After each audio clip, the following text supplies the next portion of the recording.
If your system continually senses a fault code 1 or fault code 2, you may need to perform a moisture mitigation procedure. You can find that documentation on our support site if you feel confident performing this, or you can contact a service center and they can perform it for you. If you're inspecting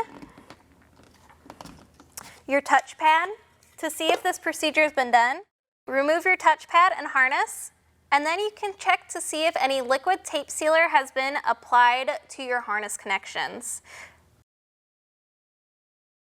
Here you can see tape sealer around our different connections, and that shows you that this procedure has been done. While everything's disassembled, you can check for dielectric grease at your connection, and there should also be some in your control board.